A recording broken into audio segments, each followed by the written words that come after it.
So the Center of Competence on Humanitarian Negotiation or Frontline Negotiation is basically a strategic partnership between WFP, UNHCR, MSF Switzerland, and the ICRC.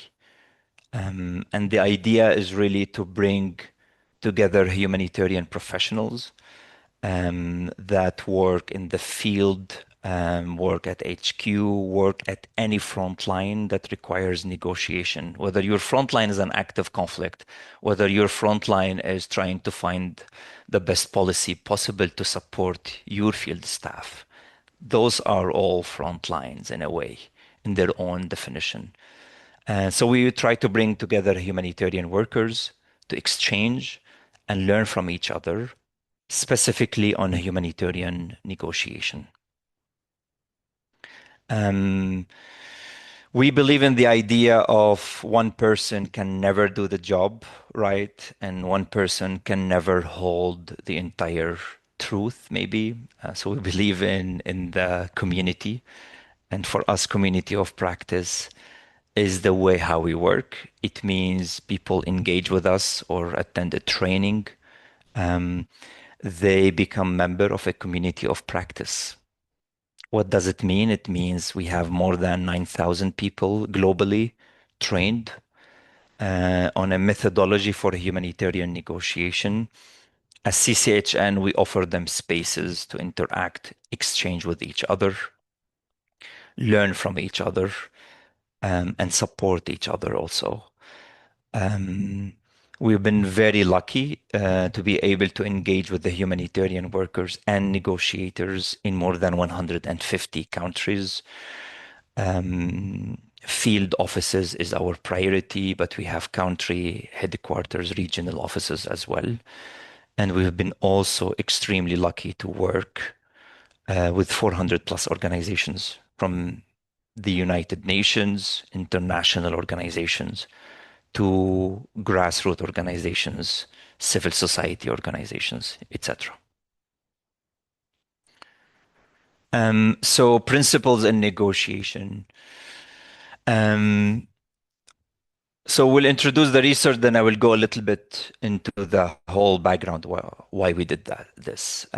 So first, we have two research for you. We call them Series 1 and Series 2. Series 1 focus on humanitarian workers, how they understand, apply, and negotiate the humanitarian principles. And here I'm talking about pretty much at the field level in the reality of their day-to-day engagement.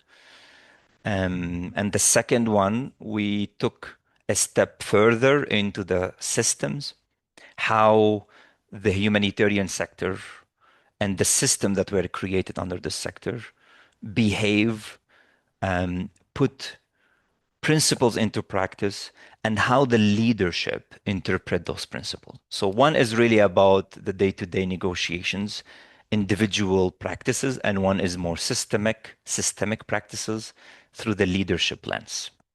And for that, I think it's a great moment to introduce the two great researchers that helped us. And here I will start with Sara Beccaletto. Sara is an independent humanitarian consultant and researcher with over 12 years of international experience in human rights, migration, protection programming. She worked in the Middle East, East Africa, and Europe. So she recently collaborated with CCHN that commissioned this research on how humanitarian workers understand, apply, and negotiate the humanitarian principles. And before that, she mostly worked in coordination and program roles with the IOM and IRC in Yemen, Iraq, Somalia, Libya, Niger, and beyond, working extensively on migration, displacement issues in the Middle East, North Africa, and East Africa, the Sahel, and the broader Mediterranean context. Thank you so much, Sara, for helping in this research and for being with us today as well.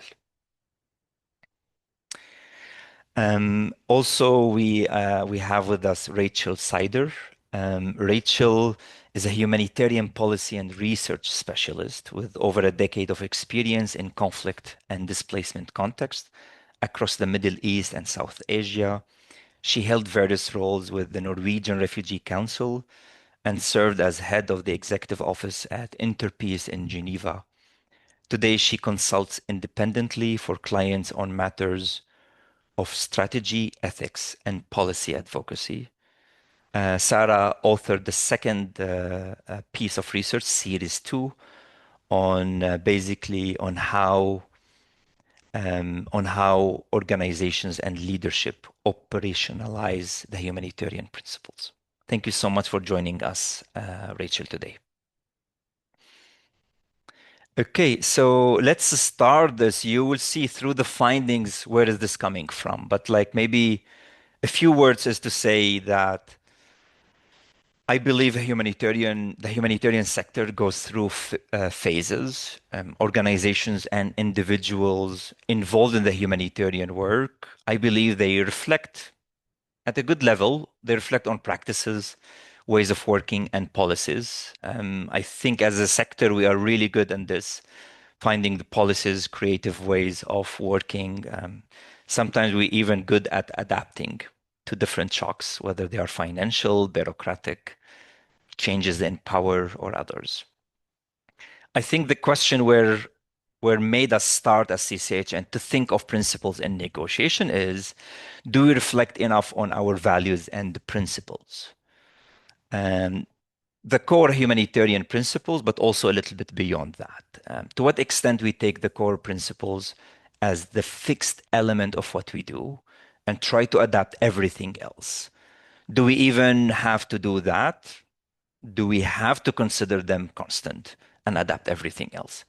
Do we have to keep trying to challenge the principles to make sure they held against all the shocks? I think these are very important questions to ask. Globally, I think the sector is being tested to the bones, from Gaza to Sudan to Ukraine to Lebanon, DRC Congo, everywhere else where we have civilians suffering. And we come as a humanitarian workers, we believe in something. These are the principles, try to make sure they guide us, try to make sure we use them to defend what we do. We use them to explain how we do things even. So the question is how we do that as individuals and organizations. And is there something we can learn? Is there an honest conversation we need to have to make sure that we walk the talk? We make sure that when we describe our principles, they are based on the reality or the other way around. So we will try to tackle all these questions in this webinar. Notes about the structure of this webinar. We will use Mentimeter to capture your thoughts on specific topics related to negotiation and humanitarian principles. And what I mean by that, you will see a question on your phone or computer, answer it, and we'll see how everyone answered. And then after that, we will present the related findings from the two research pieces. And that's where Sarah and Rachel will really help us here. And then we will take your reactions. Maybe you liked what we present. Maybe you don't like what we present. Maybe you have something else you would like to say. So we will get your reactions as well. Then we will repeat this. So we will keep doing this for a few rounds. Okay. Are we ready, Sarah, Rachel, Zoya? Is there anything in the chat box I'm missing here? No? Okay, great. By the way, if you were unable to join the Mentimeter, that's completely fine. Use the chat box to write your thoughts, write your answers, or react. Okay, that's also completely fine. Don't worry about it. Okay, so again, last time, this is the Mentimeter. You have seen it before. And let's start with the first question here. The first question is, which humanitarian principle do practitioners struggle to understand or confuse the most?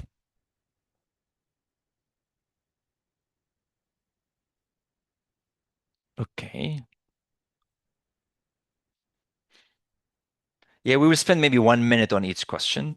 We won't stay long, just to get your first responses, and then we will compare your responses with the findings from the research. Okay. Okay, most of those who responded believe impartiality and neutrality are the principles that practitioners struggle to understand or they might confuse the most. Okay, let's see if that is the answer.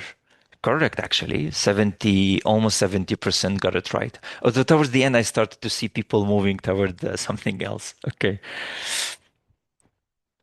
And here I will hand over to Sarah to take us through what you found from this, from the research, Sarah. Yes, thank you. Hello, everyone. I'm glad to be here. So, well guessed. The answer you got from Mentimeters correspond to essentially my finding in the research. So, while actually in general humanity and independence seem to have been generally understood through this research, the main struggle indeed laid in the definition of neutrality and impartiality. They are generally commonly confused, both described as not taking sides or simply interchanged among them. What's interesting is that among the respondents that had presented this confusion between neutrality and partiality, many of them also presented interesting and coherent stories in the application of principles in practice, which suggested a gap between the conceptual articulation of principles and the operational understanding and practice of them. And that also, apologies, suggested as well that the real-world exposure to matters related to humanitarian principles counts at least as much as formal trainings. So we can go through this slide quickly to see how respondents in this research defined each principle. So humanity is generally the most universally understood, and it's understood as alleviating suffering, saving lives, and leaving no one behind. It's often associated with concepts of dignity, compassion, and do no harm that often resonates with religious and cultural values across different contexts. Because of its universality, it's generally used as a negotiation winning card. So it works in negotiation when any other argument tends to fail. Impartiality. So impartiality, when it's not confused with neutrality, it's being defined as serving according to needs without making any discrimination or having any bias. It's often associated through the examples that respondent provided, apologies, with the vulnerability-based beneficiary selections. And as well as a negotiation tool that can demonstrate operational transparency as well as foster credibility with counterpart, because it allows us explaining counterparts how we do things and be transparent with them. So neutrality, again, probably the most controversial, as we have seen also in your answers. We're not confused with impartiality. It's been described as not taking sides, as avoiding political alignment. The most common example I got when it came to neutrality was the organization's resistance to armed escorts requirement, as well as counterparts' education or information over organization's mandate. So interestingly, one respondent, when I was asking to clarify what it was for him, the distinction between impartiality and neutrality, explained it this way. He said that neutrality enables presence, while impartiality is the logic that guides who receives assistance. And I think it's a nice way to put it. Another reason why it's the most controversial principle, it's because of the way it's perceived by communities and counterparts, but we're going to talk about it in the next slides. And finally, independence, it's as well as you also guessed in the Mentimeters, pretty well understood in general, and it's understood as organization autonomy in decision-making from political, economic, and military influence. It's considered a principle that it's often hard to preserve due to interference from authorities in both operational and organizational matters, for example, beneficiary selection, staffing, budgets, allocation, etc. As well, though to a lesser extent from what I've seen in the research, as donors' interference. And we're talking about here mainly funding conditionalities that dictate parameters of intervention. So, for example, where an organization should do certain activities and what type of activities sometimes. Just to close with this slide, out of curiosity, when we ask respondents also to suggest any other new principle that they would add to the 4 core ones, there are a few that they mention. I'm just going to list them because they are pretty straightforward. So we have dignity and respect for local and indigenous communities, non-discrimination, community engagement, and accountability to affected population, integrity and professionalism of humanitarian workers. Thank you, Sarah. Okay, let's move to the next one. A new question. No. Okay. What is going on here? Okay. Now, in your experience, humanitarian negotiators mainly use humanitarian principles as. So the question, how you think the humanitarian negotiators use or utilize the principles in their work? As a moral compass, as a red line, as a negotiation framework, all the above, none of the above.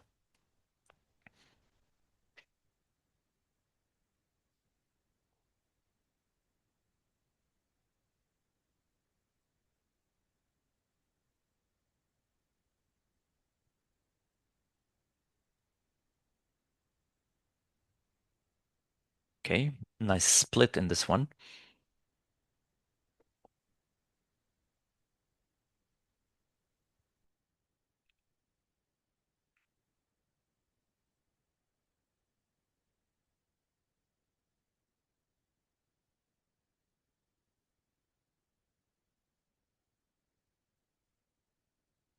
Okay, so let's see what's the answer from the research based on the research. So based on the research, all the above, humanitarian negotiators uses the principles as moral compass, as a red line or a negotiation framework. Help us here, Sarah. What did you find? Yeah. So once again, well done. We have a well-prepared public. So humanitarian principles indeed are seen as tools that can frame negotiations in 3 ways. So first, as a moral compass, in the sense that they're seen as the foundation of humanitarian workers' moral commitment, a guidance on how to act and what to prioritize. As red lines, because they help setting the limits of what humanitarian actors can commit during negotiations. So I haven't found through this research set in stone red lines that can be applicable to all contexts, as what seems to be a red line in certain contexts sometimes is a yellow line somewhere else or a green line in other contexts. But there are just a few that have been mentioned quite a few times by respondents, which I'm gonna list now. For example, putting staff at risk seem to be very common red lines, or allowing armed actors to enter humanitarian sites as well. These are the 2 main ones. There were also others mentioned by a few. For example, aid diversion or sharing information for military intelligence purposes. So again, what can constitute an unacceptable compromise in one context may become a pragmatic compromise or necessity in another. Third, as a negotiation framework, I saw in the beginning people were not super convinced about this answer. and it's interesting because I think many times we ask ourselves how can become practical tool for negotiation these principles. So the way respondents explain that is that principles provide criteria for developing options and arguments during negotiations, and especially justified positioning as well. For example, invoking neutrality helps us in the field to justify refusing the use of armed escorts, or invoking the need of providing life-saving assistance helps us reinforcing the argument that we need access to a certain community need. So this is all good. However, there were just a few respondents, are smaller number, however, worth mentioning, that they caution that principles sometimes risk remaining ideas that struggle up in the air to find applications. And this is particularly true in certain contexts, difficult contexts, where authorities, for example, tend to interfere quite a lot with the work of humanitarian workers, where aid diversion is widespread, or where poverty, for example, is so universal, so widespread, that any needs-based prioritization feels like discrimination. Excellent. Thank you, Sarah, for that. Also, I see here we have a little bit on from the negotiator's perspective, how they use each of the principles. If you want to also take us briefly on this. Indeed. So I try to identify through the answer that I got from respondents in practice, how do humanitarians apply and put in practice the principles during negotiation. Just a quick introduction to this. I have found through the research that there are a few factors that shape how these principles are applied. And we're going to talk about some of them through this presentation. One is the negotiator's knowledge and experience as well, we already mentioned. The other one is also the level of trust that counterparts and communities have in negotiators and organizations. The language as well that we adopt in negotiations, and we'll talk about it in the next slides. And lastly, also the type of political power that is present in certain contexts. To give you extreme examples, in case where, for example, the political power is grounded in religious doctrine, like the Taliban's, for example, or where the military logic or military objectives supersedes principles, consideration, as we're seeing in Gaza, for example. These are contexts where no matter how good you are as a negotiator, no matter how good the language you're using, how culturally effective it is, no matter how much trust you've been trying to build with the community, your space as humanitarian space will be shrinking or at least hindered by all these factors. So let's go back. How do we as negotiators in practice act these principles? So this slide is pretty self-explanatory, so I'm going to go through that.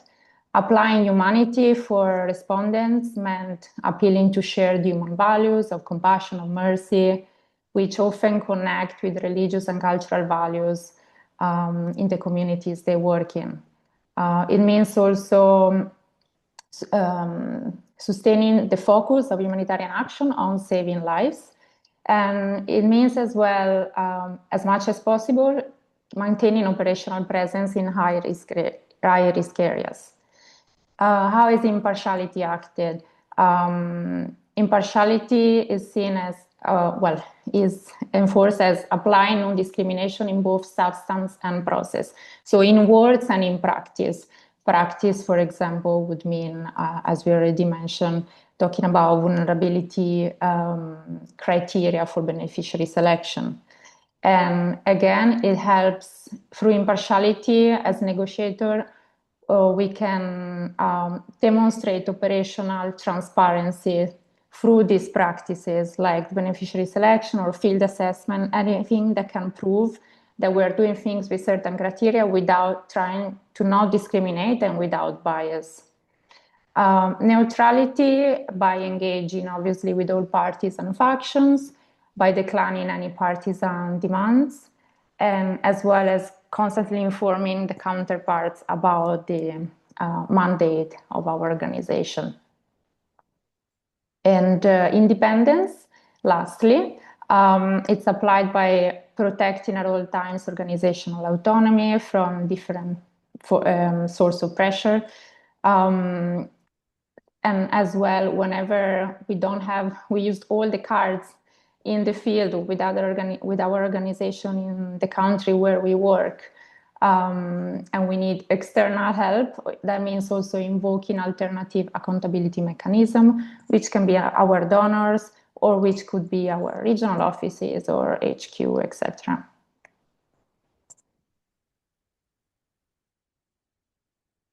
Okay, thank you for that, Sarah. I feel we see that there's certain ways to apply principles in a humanitarian negotiation until we start to face pressure, whether it's a very strong authority that it challenges us, whether it's a community leader who's not convinced.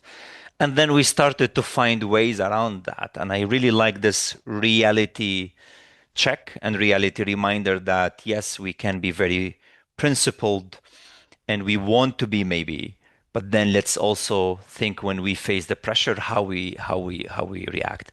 And I think we will also talk a little bit with Rachel because how organizations behave probably different from how individual negotiators also behave.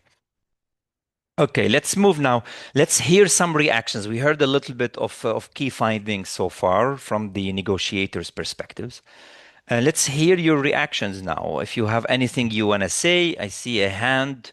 I will give the hand. So, Sassan, please go ahead. Hello again. Good morning. Thank you very much. This is very useful. Just wanted to reflect on something that I learned in one of the CCHN workshops very recently, actually.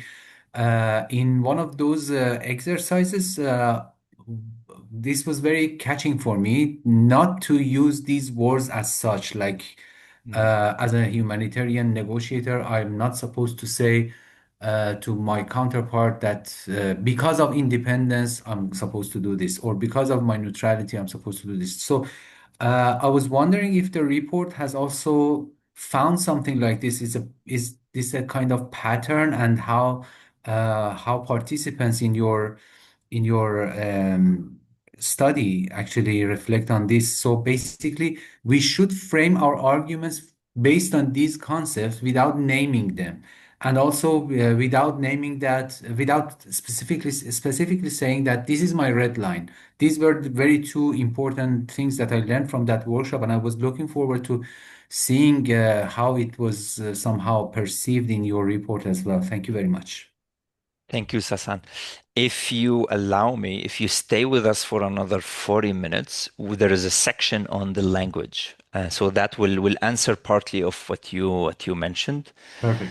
Um, but also, I think also the point on using the term independence, humanity, or any principle, it's really, I would say, it depends on the person you're talking to. If the person is already aware, knows exactly what does that term means in practice, you can use it. If not, probably use your own language. But I will also let Sarah to respond to this briefly. Yeah, no, I was going to refer to the next slides on the language, but indeed, the first thing to consider and that the respondents from the research consider is the counterpart they have in front of them.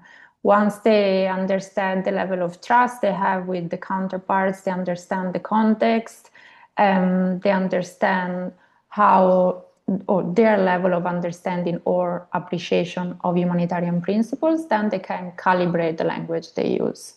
But again, I don't want to take time now. We're gonna see a Yeah, little bit get more back to later. that. Yeah. A Yeah. question in the chat box is, I think it goes a little bit for both of you and Rachel, but we'll start with you. So the question is, what do we know or think on whether we are applying the principles properly slash effectively enough? versus the arguments based on them are not working. Them means the principles. It means, is the problem with our use of the principle, or is the problem that they are not effective with their counterparts? Yes, $1 million question. Indeed, very interesting. And I've tried to provide some hints to this. I would say, as I mentioned, there are many factors that shape the effectiveness of principles. Some of them depend from us as negotiators, our knowledge, our experience in the field, how we know how to apply them, as well as the language that we use. So there's some factors that are linked to areas more or less in our control. And then there are other factors that are a bit less under our control, which are linked to the context and the type of counterparts that we have in front of us. So it's a bit hard to say it's us or it's the principles. In terms of principles, it's also what principles are we talking about and what's the perception in that specific context of principles, because as we'll see, neutrality often is not very well perceived by certain type of counterparts and by certain communities. So I can't give you a straight answer or like we are the problem or the principles are the problem, but I think it's a mix. It's a mix of factors. Yeah. It reminded me also of a well-known rule in sports. Performance equals potential minus interference. So if potential is our ability to know, to learn, and to explain things, yes, that's a big part of how we perform our principles. But then let's not forget on interference, which also applies a lot into humanitarian work. One more reaction is I feel those principles are still in very construct level. I would learn more about this new construct level into practice, maybe in case studies in practice. Yes, we will. When you read the reports, you will have a little bit of case studies here and there that will help. Okay, let's move to the next one.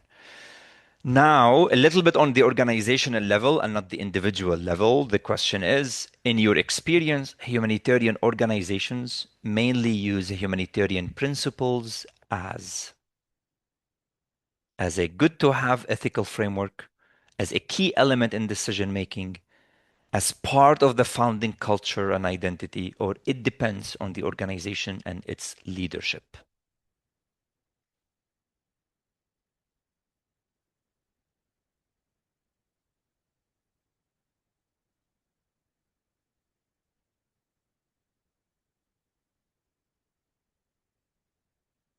And I can't stop to notice a pattern. The first few people respond really quickly, goes somewhere.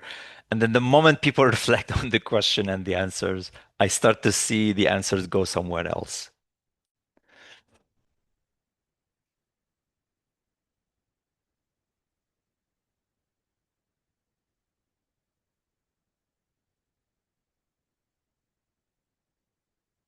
Okay, the majority think organizations use principles as part of the founding culture and identity to shape operations.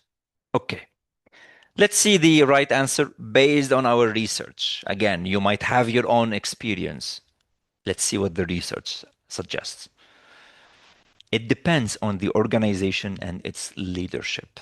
28% got this one. Rachel, over to you. All right. Thanks, everyone. And good to see some new faces, some old colleagues, and some who've participated in the research here today. So, as you might have experienced in answering that Mentimeter question, each of you is representing or is coming to this webinar from different organizational perspectives, right?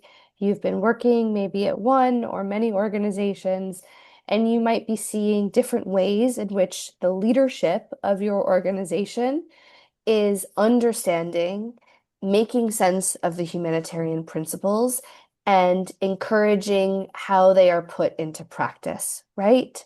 And in order for this part of the research to really understand how principles are operationalized when it comes to what organizations try to do, try to incentivize, try to encourage, we understood through the discussions and the interviews that there were three main ways in which humanitarian principles were intended to be understood and brought about across an organization. Okay. And the first one that really came out in the research was that we see that organizations interpret the humanitarian principles, right? They give them meaning and understanding. And that means that they might adapt that meaning and understanding at the different levels of their organization, at the field, versus headquarters. It might be adapted based on a certain political context, the founding history of an organization and its culture. And a big question when it comes to how this interpretation happens is a question of who does the interpreting and where do they sit within the organization? Because that will, of course, affect the meaning that is given and how that meaning is then translated into different systems and ways of operating. The second way that we saw that humanitarian principles were taken into an organization is that they are performed, right? So some of you might be able to think about examples where you saw people using the principles to inform and to make decisions, and that there was a very clear connection between those decisions and the debate and maybe some deliberation around how those principles might apply and make sense in a specific situation, or more broadly, in the ways in which an organization carries itself on a day-to-day basis. And a lot of organizations struggle here because they struggle to translate the meaning that they give to the principles into day-to-day decision making, into systems, into culture and behavior. If you can think about where you've sat at the organization, some of that might relate to you. And then the third way that this came about was that we see that principles are contested. And what we mean by this is that there are debates that are happening, that are alive, that are active. We're constantly renegotiating. What does this mean? And they're in tension with each other, right? And that level of debate is happening at different levels of an organization. And an organization has to figure out how it creates space for that debate, how it resolves when there's disagreement, and how decisions can guide the way in which principles are understood in the future. Excellent. So, not all organizations that interpret principles will find ways to put those principles into practice. Am I getting this one right? Yes, even if they really want to, even if they Even try if they very really hard, want they to. might Yeah. struggle. And some of them will say they are, but it's actually they are not doing that. They keep it at, we are doing this. It's part of our identity. It's part of the narrative they create. And I think we will talk a little bit more about this. Thank you so much, Rachel. Yeah, let's also maybe go into this, the difference between the boards at the board level and leadership. And what have you found? Yes, so as you saw from the last slide, the way in which organizations try to make sense of the humanitarian principles and put them into practice happens at different levels of the organization. And we found through the research that there were two really obvious ways. There are many ways this happens, but there are two that we want to focus on here today. One is the really important role that governance structures within an organization play to anchor humanitarian principles, or maybe to fail to anchor humanitarian principles, right?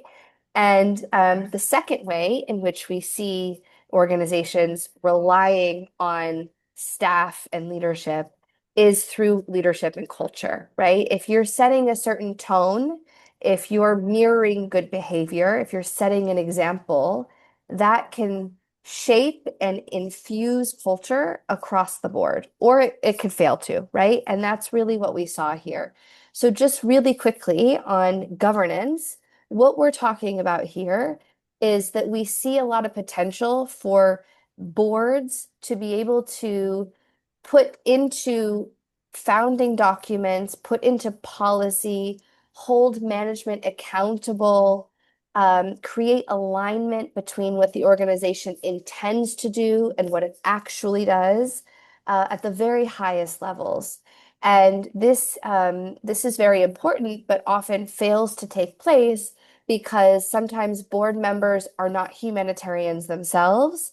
They don't have necessarily experience deliberating and debating or entering into humanitarian negotiations in frontline settings. And that affects, therefore, how the organization can deliver in a principled way. At the individual level, we also see this playing out at different levels of the organization when it comes to leaders who can model principled behavior, right? How they hold their teams accountable, how they set culture and expectations within those teams, and how they interpret sometimes the founding history of their organization, the identity of the organization, and how that then affects day-to-day behavior and how seriously people take the humanitarian Yeah. principles. Yeah. Thank you so much. And if we bring this finding to what Sarah was explaining at the field negotiation level, the individual practice and how much their own experience and how they put it in the context works, you can see how the responsibility is really split between leadership to find ways to create the culture of being principled, and it trickles down through leadership into the field. And it goes back because then the field will say, this is the reality I'm facing. As a leader, I want something else from you. I want you to reinterpret maybe this principle given the reality that we are facing. Okay, I think this organizational level is big enough for some reactions from everyone. Anyone would like to add? Raise your hand or write in the chat box if you have any reaction.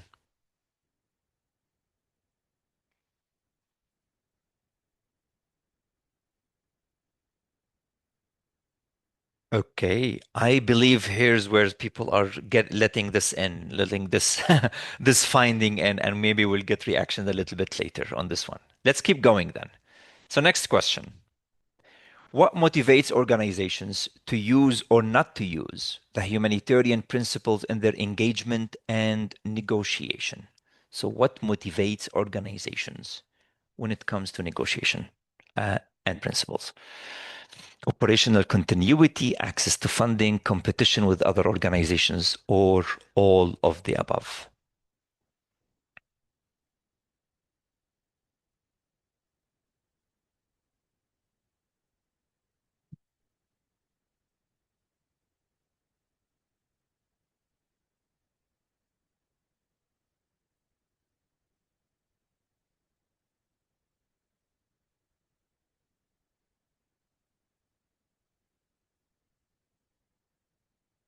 Okay, a few more seconds for this one. I see more or less people are leaning towards all of the above. So let's see what we got out of this research. Operational continuity, access to funding. Rachel, help us here. Yes. So there were three main motivations that we found in the research. The first one was really about trying to just continue to deliver, right? And the way in which principles can be called upon to enable the work of an organization. Now, very often an organization says this is why they want to use the principles, but there are questions around whether it's actually playing out in practice when it comes into tension with these other two motivations, right? So the second motivation is around the legitimacy of an organization. They really, a lot of the interviewees spoke about trying to be credible when it comes to certain ethical practices, trying to preserve the identity, how the organization is perceived, and who is perceiving it in that way and why that matters. And there were definitely some examples where principled language was being used, even if it didn't always get reflected in policies and systems, which raises some concerns around questions of perceived principledness rather than actual principledness, right? And the third motivation that really came through was really, I think, core to the business model of how humanitarian aid is unfortunately still depending on, which is that there is a need to please the donor base, right? And to create this perception of being principled so that we can continue to be receiving the funding on which many of our organizations rely, and how certain conditionality and earmarking can sway and come into tension with that rhetoric, the saying we're principled when in practice we might not be. And how do we manage that, especially in a moment where we see such constraints when it comes to resources, when we see reduced aid budgets globally, and where there's pressure around being more cost effective, more efficient, and prioritizing that potentially over some of the core humanitarian principles.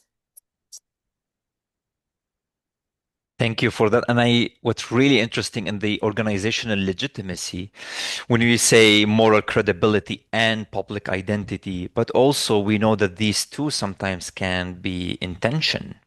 You want to be morally credible, but public identity might not necessarily. Sometimes I feel organizations might protect the public identity, even if that means not fully morally credible. Have we seen this, Rachel?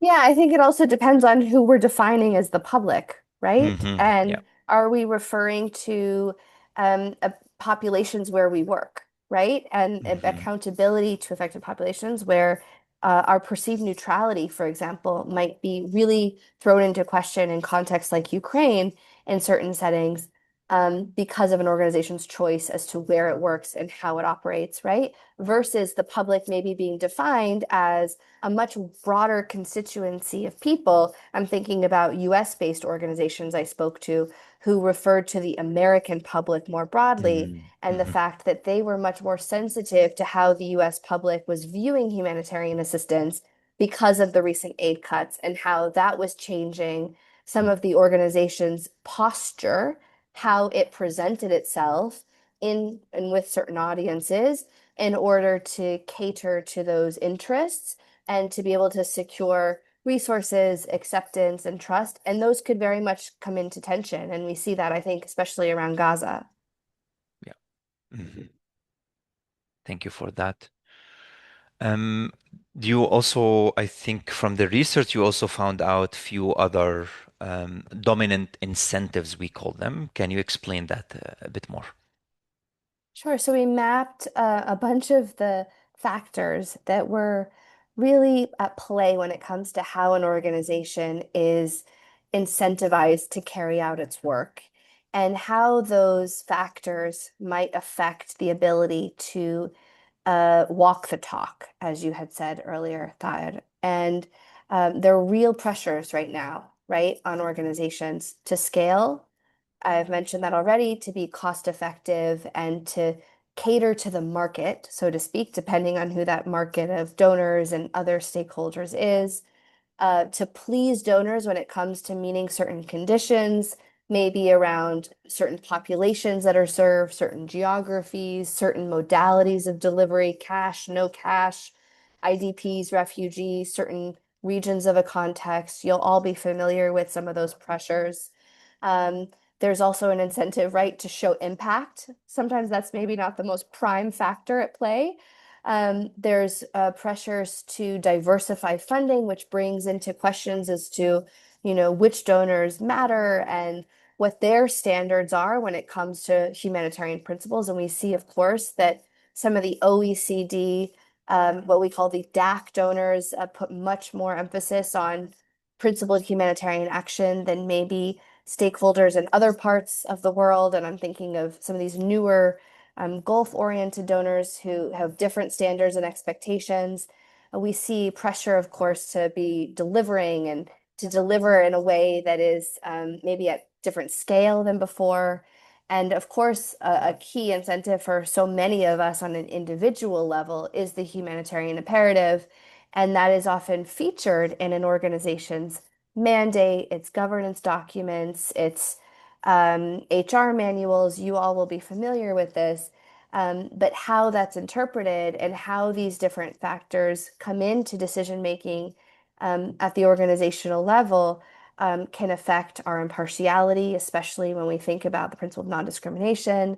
It could affect how we might put emphasis on one principle over another, and kind of deliberate on competing standards. And all of these are really important to understand because we might be representing an organization in a negotiation, but behind us is an organization that's contested and dealing with much bigger factors at play that then affect the space that then we have as individuals to partake in those negotiations. We have a question why we use the term incentives and not rather than motivators or reasons to apply principles. Yeah, I think it's a good question. I think we were really in the research, when you read it, you'll see that we're using the word incentives because we're looking at the power structures and the power dynamics within an organization and really the incentive structures that lead to certain processes and dynamics within the organization, within a system, right? I think sometimes that is difficult to understand. So you'll see in the presentation we have used some of these words interchangeably and have used the word motivations in particular. But when we talk about organizational practice, we really are talking about incentives. Yeah, thanks. What incentivize the organization to act or do something specifically. I see some reactions. In my opinion, to use principles in language is non-negotiable from a donor perspective. Plus, it's part of the narrative identity. But in application, principles are equated to organizational policies, whether or not they have any link with actual principles. Do you have any reaction to this, Rachel? Yes, I mean, I certainly saw many examples of people who would refer to certain organizational policies and say it's in our policy to be principled, right? And then you either look at the policy and you realize it's not actually there in a lot of ways that it should be, or people are interpreting those principles very differently. And I think it's often the case that language is used without it being necessarily aligned with the systems that are developed within an organization to implement that policy, right? And there's a real disconnect there. If you look at, for example, procurement or IT or HR, we might have or not have language around humanitarian principles within those policies. But when you see the ways of working and the way in which staff are conducting themselves to deliver on a humanitarian objective, there's a breakdown in that process. Yeah. Absolutely. And I think also, I think the language keep coming out, whether it's written in our policies, whether how we interpret things. Also, I think from also the series one, we have seen that people might not be able to define the global definition that you can Google them in the IFRC document on an OCHA website, what each principle means, but people come up with their own language. They come up with their own way of explaining what does that mean. Whether they work in finance, IT, or protection, doesn't matter. They find ways after certain years of experience. I think also there is a good reaction here from the Dean. I think that organizations stretch the principles with their interpretations based on how they are fit for the purpose. But how far is the stretch remains the question. Within each principle, application / enforcement and performance, interorganizational compromises exist. Maybe just a quick reaction on that. I think Please. we have both interorganizational compromises. So yes, especially in a certain context, right, where organizations are all trying to arrive at a similar position, but they might deliberate very differently within their organization and therefore arrive at different conclusions. But you also see organizations that will interpret and debate in one context and arrive at one decision and arrive at a very different conclusion in a different context, right? And I think the point that's also being made here is who decides, who is the authority in an organization to decide, and what's the implications of this, right? Why does this matter? And how does this therefore affect the organization's ability, as I said, to have impact, to deliver on its humanitarian mandate? And over time, what do we lose by either the compromises that are taking place, the watering down of certain interpretations, or the inconsistencies that might come about? Yeah. Yeah. And one thing we talk a lot about CCHN is if you have to compromise, what are you getting in return?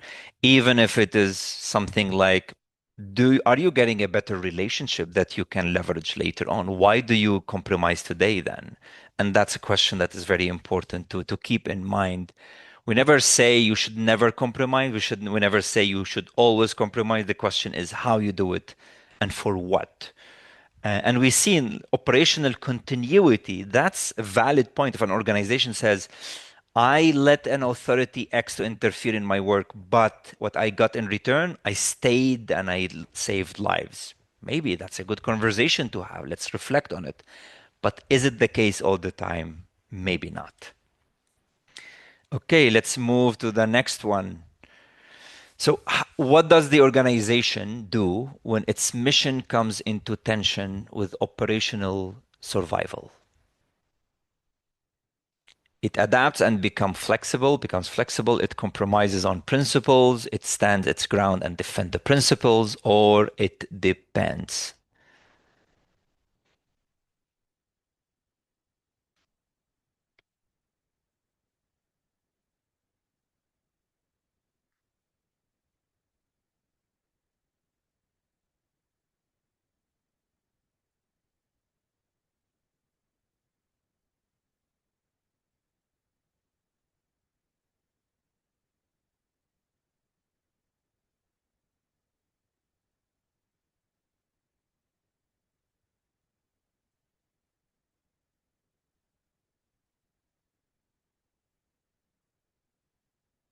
Okay. We have uh, we have a leading response. It depends, but we have also to split here, adapts and becomes flexible. It stands its ground and defend the principles.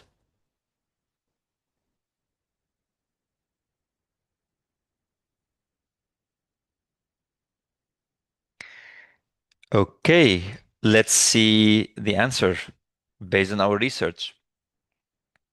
No shocking, it depends. So, okay, Rachel, back to you. Yes. So what we tried to do was we wanted to make sense of how organizations navigate some of these competing pressures, right, over time as well. And so what we tried to do here, which you see on the side, is create a bit of a typology. And the idea here is to see what you might recognize in terms of some of the behaviors of an organization and how it manages these tensions and these compromises. And we came up with 4 categories. And you might recognize elements of your organization in one of these different categories or not, or in a combination of them. And the idea here is to reflect on where an organization sits and what contributes to those behaviors and whether those behaviors change over time, which speaks to, I think, a point in the chat that Anna Chernova was making, and what are the implications of being a certain organizational type or not. So I'll just walk through those super quickly. The first organizational type that we came up with that might seem familiar to you all is what we're calling the custodial, like custodian of humanitarian principles. And here we're looking at an organization that will transmit those principles over time, over context, across generations, whether there's turnover of staff or other big changes.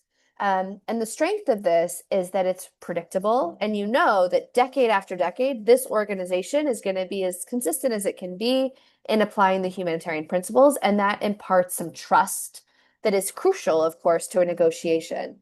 And the risk with this is that it's not very flexible. And you might struggle to defend some of that tradition in some really tricky situations. So some of you might be able to think of an organization that might reflect some of these features. The second type that we mapped out was what we're calling the reflexive. And here we're seeing a bit more heavy interpretation of the humanitarian principles as more of a living commitment that are regularly interpreted, regularly interrogated, and where staff aspire to do the best they can in that interpretation, but it's going to be a bit uncomfortable, right? And there's spaces within the organization to allow for that debate and that discomfort.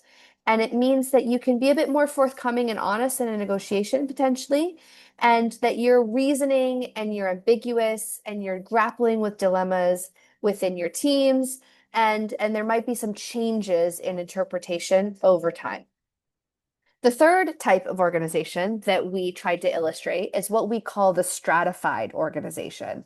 And here, we're really starting to see a divergence and a split within an organization, maybe between field and headquarters, maybe between the board and the leadership. It could happen in different ways, where there are different interpretations and different levels of risk appetite that might affect how humanitarian principles are really embodied.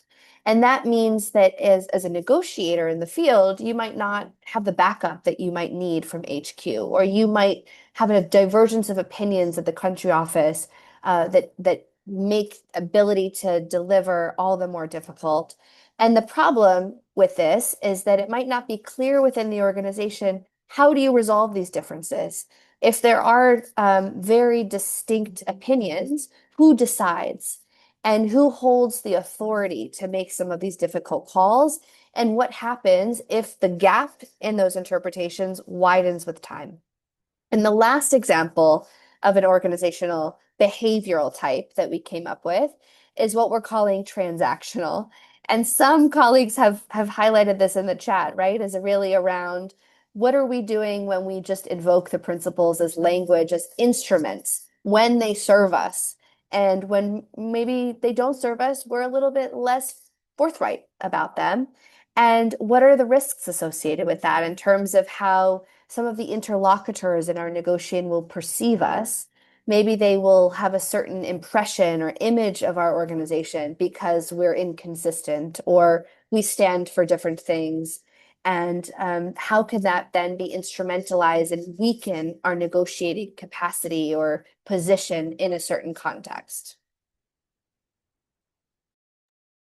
And would you agree, Rachel, that organizations can be can have certain behavior, they maintain them over years, you mentioned even decades sometimes, but would you also agree that some organization might move between these four behaviors? So it might be somehow dynamic, their behavior based on the incentives that we just saw, maybe based on the pressures that we talked about before?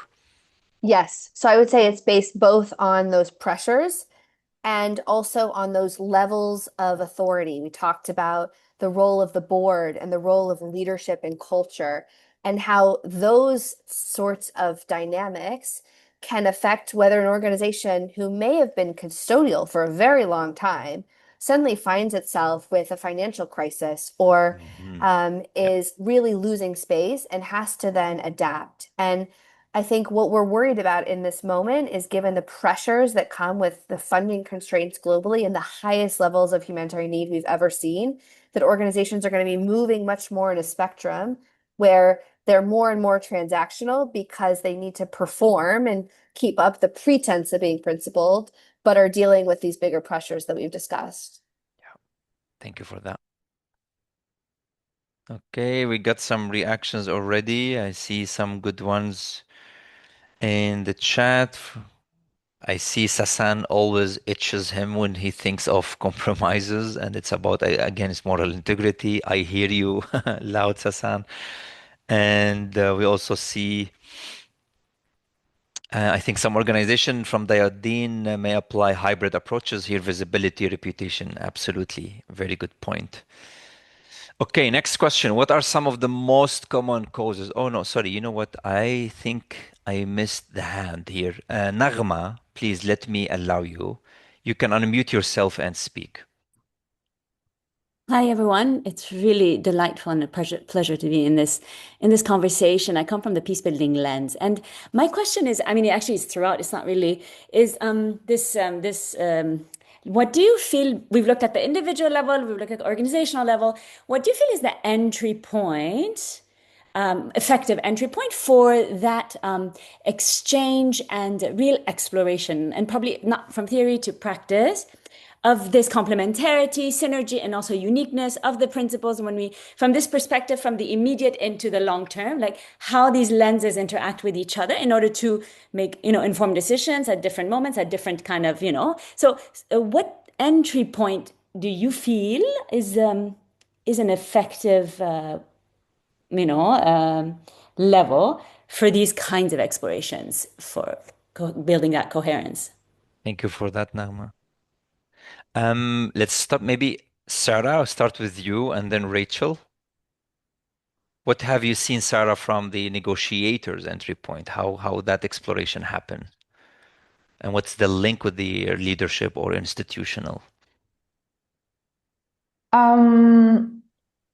Interesting question. I'm not sure I have enough material on that.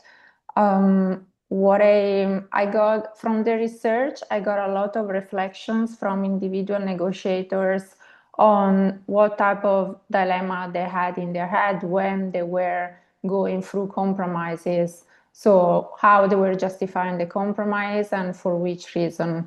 Not many times came up the fact that, and maybe that's significant, the fact that they had or had not clear instructions from their country office, from their supervisor, country representative, or HQ, etc. So I feel, if I really focus just on my research, that maybe there is a missing link or a link that needs to be further developed in order to foster this conversation and essentially link the individual level to the organizational level. So essentially, Rachel's point of view and the point of view that I got in this research. Yeah, I'll just keep it like that because I'm also conscious of time. Thank you for that. Rachel, do you have something to add? Just to say, I think spaces for deliberation within an organization really matter. And in an environment where staff are getting cut, teams are being reduced, the pressure to just deliver means that a lot of the space, debate, and deliberate with colleagues is potentially evaporating. And we need to be preserving that as much as possible. That was also what I was thinking exactly is, let's say an incident happens, an incident for a negotiation happened where a principle was supposed to be brought in or invoked or interpreted. Then the question, what happened is things move really fast in negotiation in the field. The question, is there this space where people slow down and say, okay, what happened here? At an individual, what we did we have the right policy? As leadership, what we did? I feel that may be the entry point, Naghmeh. Hope that that answered a little bit what you were looking for. I can see some reactions on the reports, whether local NGOs included, whether quotes were there, or how we picked an analysis. Look, these are all very fair points. Local NGOs were actually consulted on both researches. Now, do we use a term that maybe doesn't work well with your organizational policy on using terms? I totally understand that, but please use your own internal framework to read these reports as you think is relevant. These reports are for the public to benefit, to find the best way to reflect. So far, the findings where we're presenting them are standing their ground in the way they do reflect what's happening. Do they represent everyone? Absolutely not. But I think that's the reality of any research that we do in this sector anyway. But really appreciate all the feedback on this. We have a new question. So what, and I see a lot of you responded. What are some of the most common causes for compromising the core principles? Authorities' interference, donors' conditions, community pressure, operational continuity and presence, or all the above. And I think Most of you got it also right. So all of the above, all these can be causes for compromises. Let me go back to you, Sarah, and tell us what you have found here. Yeah. And again, because I believe we have 10 more minutes, right, in total. When the Or we have numbers start to drop flexibility. down, we can Okay, stop. But if people Good. Well, I feel like what Rachel was saying in the last slides links very well, as well as the conversation with what I'm about to say. So maybe some things would be a repetition of what some people already identified in the chat. But that's good to see. It means that it's a topic that it's very much felt by many of us because of the practice on the ground. So what triggers compromises always from the individual perspective? Often it's the authorities' interference, as we said, in operational or organizational decisions, funding concerns or donor conditionalities, as Rachel was already mentioning before, especially in the last few years with all the panorama of the funding cuts that is happening. Sometimes also community pressure is what can trigger compromises. And I had stories talking about this, for example, in instances of aid distribution in context where there was needs were high and therefore there was a high pressure on the distribution team to include as many people as possible, just for example. What principles are affected when we compromise? Most of the stories of compromises that I got refer to impartiality being frequently compromised. And how does that happen? Often it happens when we grant our counterparts partial or total, hopefully just partial influence over the beneficiary selection process, which can look like sharing the beneficiaries list or accepting additional name from the counterpart to add to our list or monitor the distribution, etc. Or influence over their geographical coverage, including community A rather than community B, or adding new community that we are asked to add by our counterparts. Independence is also often affected. I think we've all received interference, for example, from authorities in our staffing decisions, or sometimes when they were contesting specifically budget decision, or when they were asking to see our budget in order to be able to context and to argue that certain lines should be allocated more to certain activities rather than others, or any type of interference really in project implementation. Neutrality, I didn't get a various range or examples on how neutrality is affected. Most of them actually focused on accepting arm escort requirements, which is often seen as a compromise on this principle. But we will see that the neutrality perception itself has some issues. We will talk about it in a bit. So maybe that has to be resolved first, how people perceive neutrality, our neutrality, and how we see it ourselves as organizations. And then we can see maybe how the compromise can fit into that, because itself as a principle, we saw that it's the most controversial anyway as well. Indeed. Okay, maybe tell us more about how compromises are justified sometimes. Yeah, so I saw in the chat that many people already answered this question, saying we all know we compromise because we want to reach our main goals, which is accessing community needs and saving lives. So in a word, why do we compromise? Often to try to uphold the principle of humanity. And this also looks like ensuring staff safety and security as well, because we often talk about principles applied to our project, but it would be also good to reflect on principles when applied internally into our organization, into how we treat our staff, etc.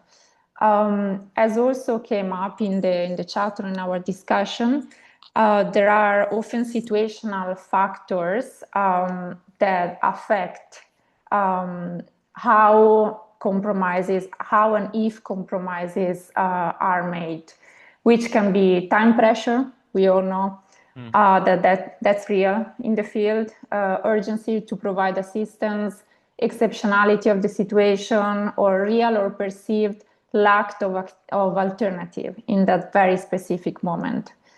And again, as I think I saw Sasan in the chat, that he was talking about the each, and I think, yeah, he belongs to one of in the two approaches or school of thoughts on compromises that I've outlined below. He belongs more to the principle view. So if one principle is compromised, all the others are at risk. So it's better as much as possible to not compromise any.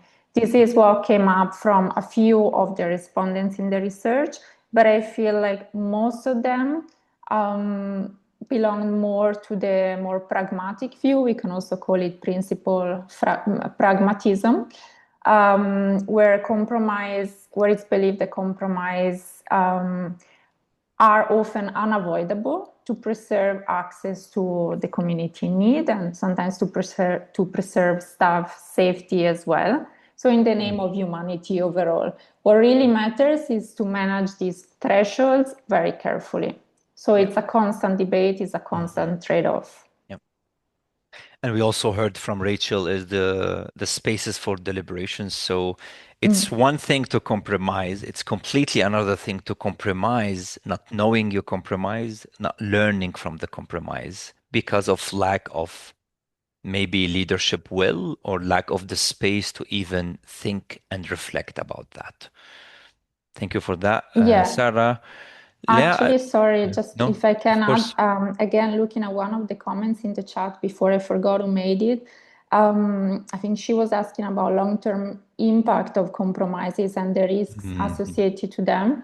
I think that's super interesting and super important. Absolutely. And we did not, at least not in my research, we did not get into that. And for sure, 100% this is something we should dive deeper into.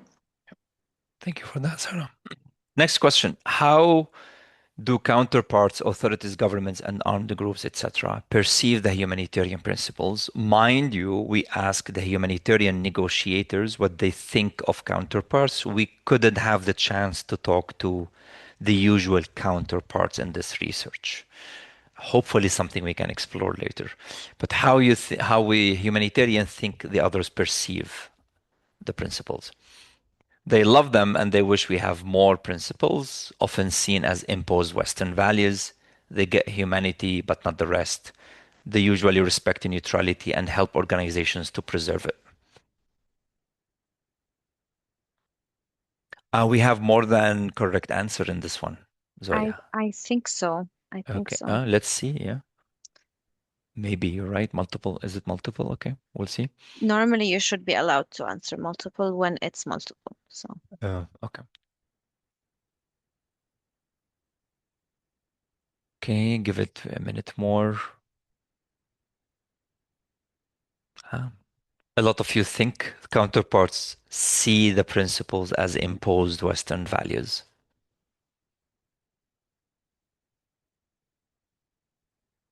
And while we are thinking about that, think, what if the counterpart is a Western counterpart? Do they still think these are Western values? Or do you have a counterpart who thinks these principles are Eastern values, whatever that means, by the way?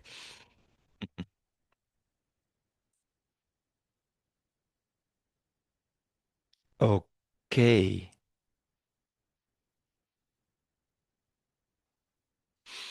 So we have two answers here, often seen as imposed Western values, but also we know that in many cases from the research, they get the humanity.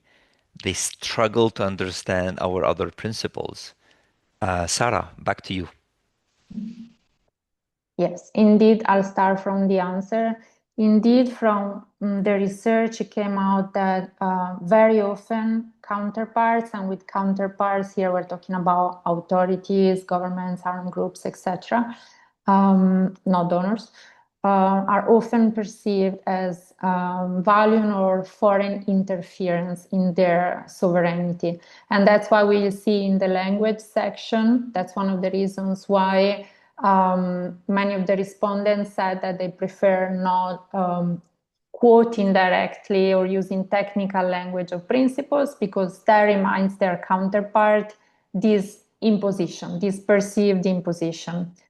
And this is also the reason why humanity works.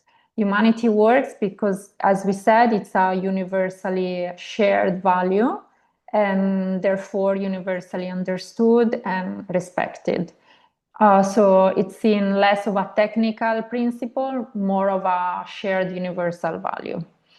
On the other side, neutrality remains the most controversial in the perception of counterparts, because it's often interpreted as taking side implicitly or not with the other party, or reluctant to support that counterpart specifically.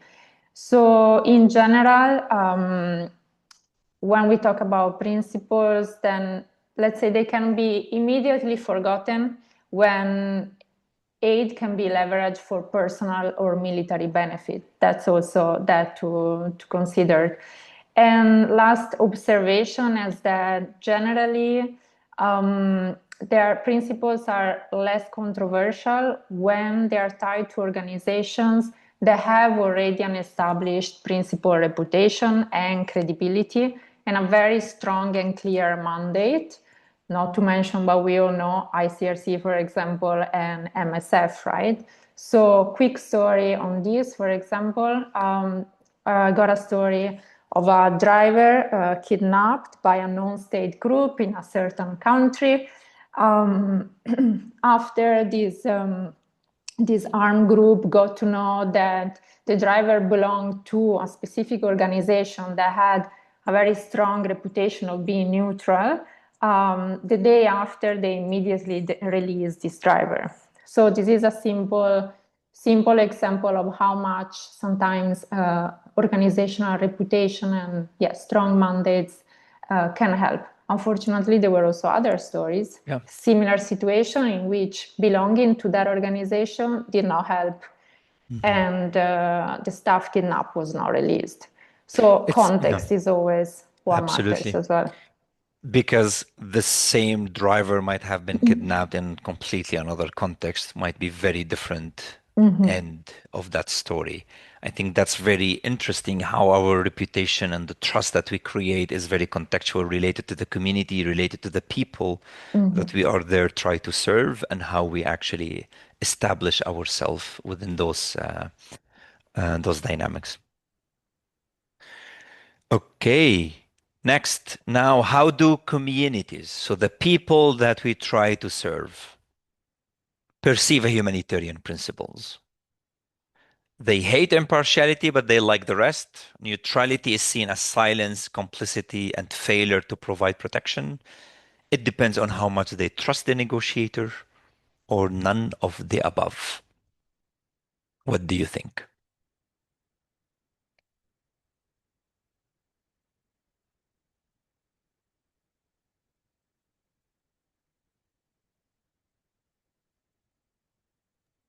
Here also, there's more than one correct answer. Also more than one correct. Okay. Okay.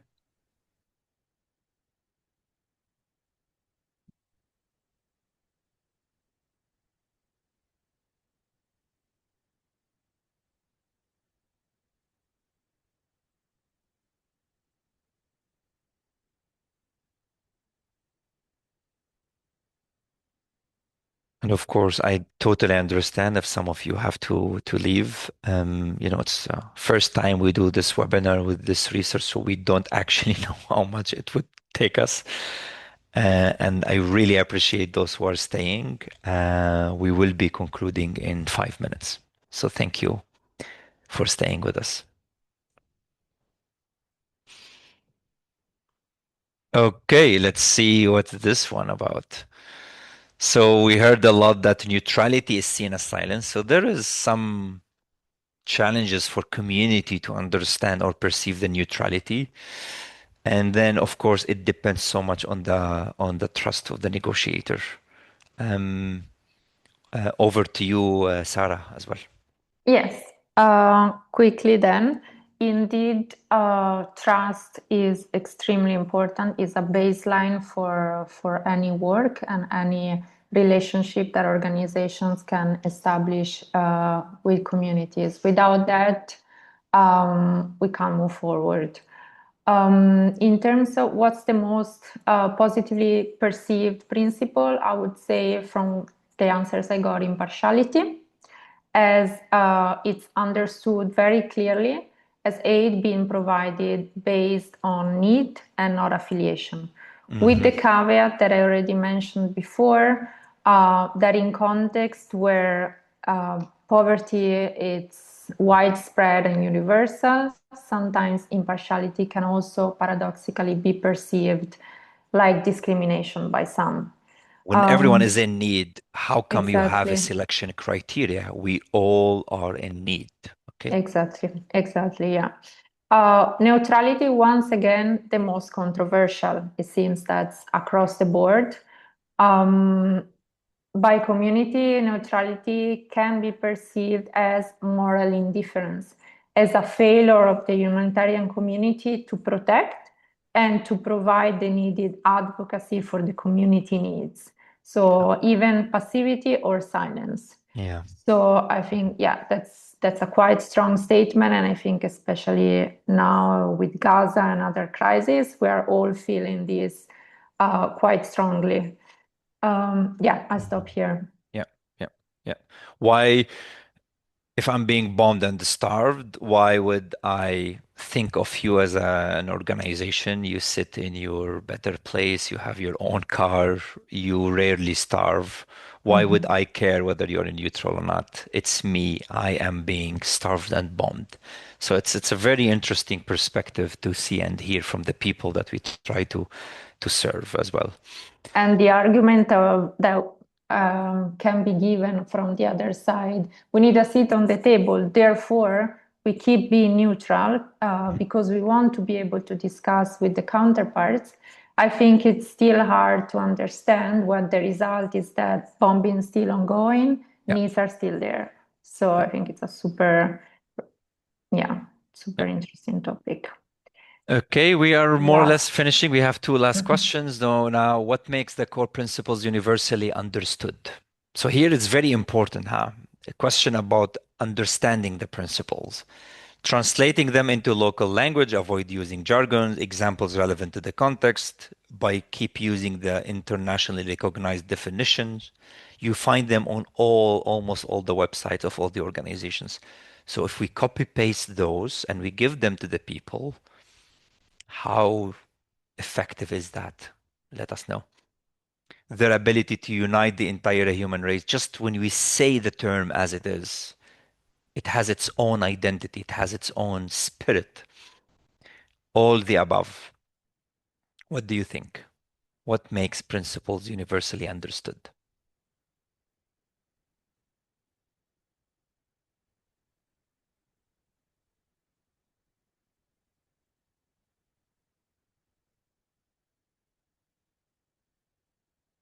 There will be some people will be shocked of this one.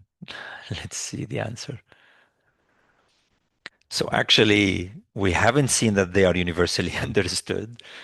We haven't seen using the exact terminologies is working and effective, and they do not unite the entire human race, but translating them into local language, avoiding using jargons, etc. And maybe Sarah, if you can add more. Yeah.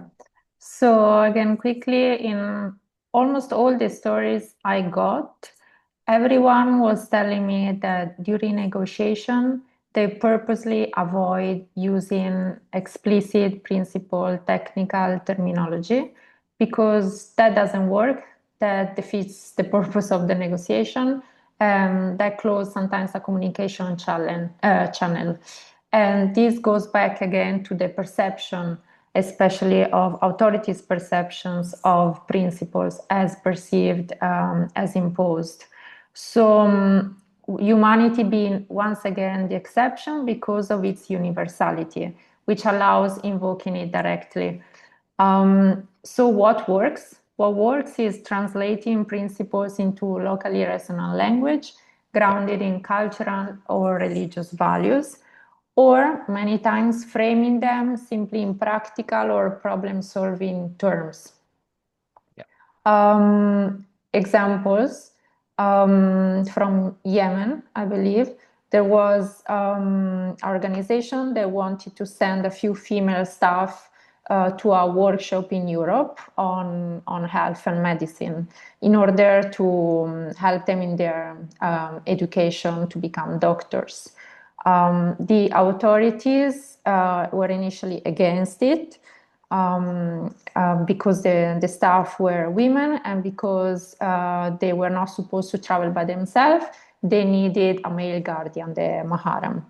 What the organization successfully argued during the negotiation was not talking about the high concept of principles or using technical terms. They simply appealed to the practical needs of the country in that moment. If women cannot be visited by male doctor, we need women doctor to visit women. Therefore, we need to educate these women. Argument number one. Number two, we can't have male guardians traveling with them simply because the organization cannot take the responsibility for people that don't belong to staff, so for insurance and liability purposes. And that worked. Similar situation, not gonna get into the story, but it happened in Afghanistan. Similar arguments with the Taliban didn't work. So once again, it depends from even the person that in that moment is representing the counterpart. It depends from the context. Surely it depended also on the negotiator, although the arguments were very similar. But yeah, this is just to give an example of how much language matters. Yeah, no, thank you for that. This is the last question, actually. Okay. Sorry. Now, this is a free text, and this is what we'll be closing with. Think of a leader who made you feel like principled decisions were safe to make. What did they do differently?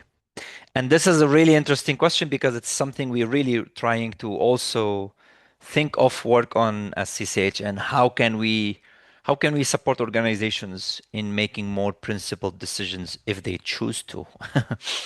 And we work a lot with the senior leaders, so this will be really helping us. So help us here, write what you know.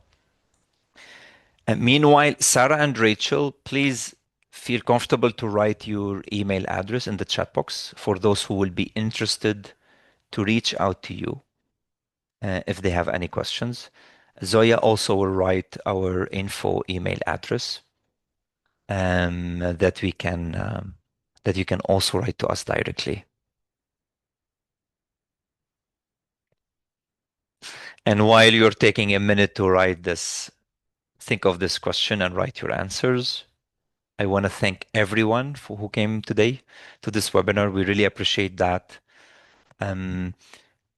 We will be sharing the recording. You can find it on our channel.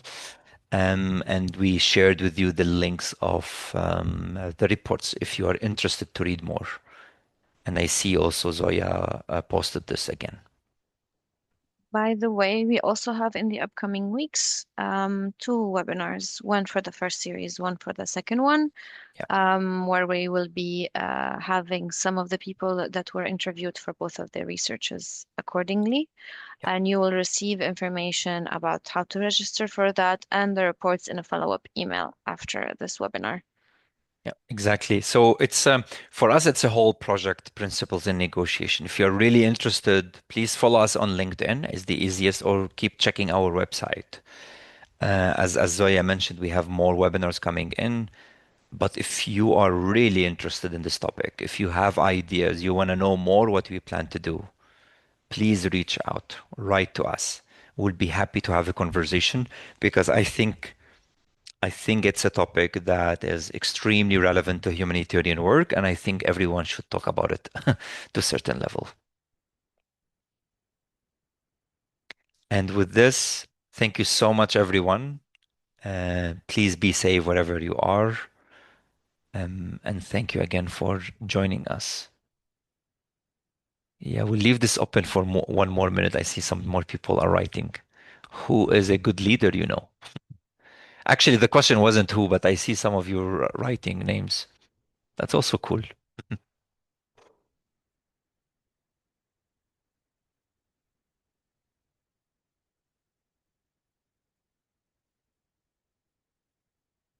Okay. Thank you so much, Rachel and Sarah. If you have anything you want to add before we close, Thanks, everyone. thank Thank you. you. Thanks. Bye, everyone. Stay safe and stay connected with us. Bye.